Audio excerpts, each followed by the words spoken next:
Santa Rosa de Lima. Isabel Flores de Oliva. Fue una religiosa peruana de la Orden de los Dominicos, que fue la primera santa en América. Tras haber dado signos de una intensa precocidad espiritual, a los 20 años tomó el hábito de terciaria dominica y consagró su vida a la atención de enfermos y niños y a las prácticas ascéticas, extendiéndose pronto la fama de su santidad. Venerada ya por sus visiones místicas y por los milagros que se le atribuyeron, en poco más de medio siglo fue canonizada por la Iglesia Católica, que la declaró patrona de Lima y de Perú, y poco después de América, Filipinas e Indias Orientales. Nació el 20 de abril de 1586, en la vecindad del Hospital del Espíritu Santo de la ciudad de Lima, entonces capital del Virreinato del Perú. Era hija de Gaspar Flores, un arcabucero de la Guardia Virreinal Natural de San Juan de Puerto Rico, y de la limeña María de Oliva, que en el curso de su matrimonio dio a su marido otros 12 hijos. Recibió el bautismo en la parroquia de San Sebastián de Lima, siendo sus padrinos Hernando de Valdés y María Orozco. En compañía de sus numerosos hermanos, la niña Rosa se trasladó al pueblo serrano de Quibes, cuando su padre asumió el empleo de administrador de un obraje donde se refinaba mineral de plata.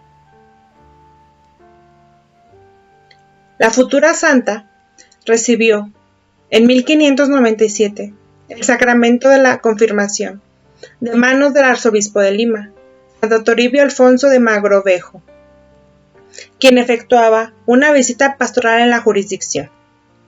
Aunque había sido bautizada como Isabel Flores de Oliva, en la confirmación recibió el nombre de Rosa, apelativo que sus familiares empleaban prácticamente desde su nacimiento, por su belleza y por una visión que tuvo su madre, en la que el rostro de la niña se convirtió en una rosa. Santa Rosa asumiría definitivamente tal nombre más tarde, cuando entendió que era Rosa del Jardín de Cristo, y adoptó la denominación religiosa de Rosa de Santa María, ocupándose de la etapa oscura, que corresponde precisamente a sus años de infancia y primera adolescencia en Quibes. Luis Millones ha procurado arrojar nueva luz mediante la interpretación de algunos sueños que recurren los biógrafos de la santa. Opina Millones que esa pudo ser la etapa más importante en la formación de su personalidad. No obstante, el hecho de que los autores han preferido hacer abstracción del entorno económico y las experiencias culturales que condicionaron la vida de la familia Flores Oliva. Probablemente esa vivencia, la visión cotidiana de los sufrimientos que padecían los trabajadores indios, pudo ser la que dio a Rosa la preocupación por remediar las enfermedades y miserias de quienes creerían luego en su virtud. Ya desde su infancia se había manifestado en la futura santa su vocación religiosa y su singular elevación espiritual. Había aprendido música, canto y poesía de la mano de su madre, que se dedicaba a instruir a sus hijas de la nobleza. Se afirma que estaba bien dotada para labores de costura, con los cuales ayudaría a sostener el presupuesto familiar. Con el regreso de la familia a la capital peruana, pronto destacaría por su abnegada entrega a los demás y por sus extraordinarios dones místicos. Por aquel entonces, Lima vivía un ambiente de efervescencia religiosa, al que no fue ajeno Santa Rosa. Era una época donde abundaban las atribuciones de milagros, curaciones y todo tipo de maravillas, por parte de una población que ponía gran énfasis en las virtudes y el ideal de la vida cristiana. Alrededor de 70 personas fallecieron en el olor de santidad en la capital peruana, a finales del siglo XVI y a mediados del siglo XVIII. Esto originó una larga serie de biografías de santos, beatos y servidores de Dios, obras muy parecidas en su contenido. En la adolescencia, Santa Rosa se sintió atraída con singular fuerza por el modelo de la dominica Santa Catalina de Siena. Siguiendo su ejemplo, se despojó de su atractiva cabellera e hizo voto de castidad perpetua, contrariando los planes de sus padres, cuya idea era casarla.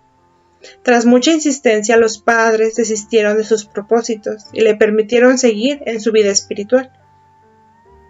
Quiso ingresar a la orden dominica, pero no haber ningún convento de la orden en la ciudad. En 1606 tomó el hábito de terciera dominica, en la iglesia limeña de Santo Domingo. Nunca llegaría a recluirse en un convento. Rosa siguió viviendo con sus familiares, ayudando en las tareas de la casa y preocupándose por las personas necesitadas. Bien pronto tuvo fama por sus virtudes, que explayó a lo largo de su vida, dedicada a la educación cristiana de niños y cuidado de enfermos. Llegó a instalar cerca de su casa un hospital para poder asistirlos mejor. En estos menesteres ayudó al parecer un fraile mulato, que como ella estaba destinado a ser elevado a los altares, San Martín de Porres.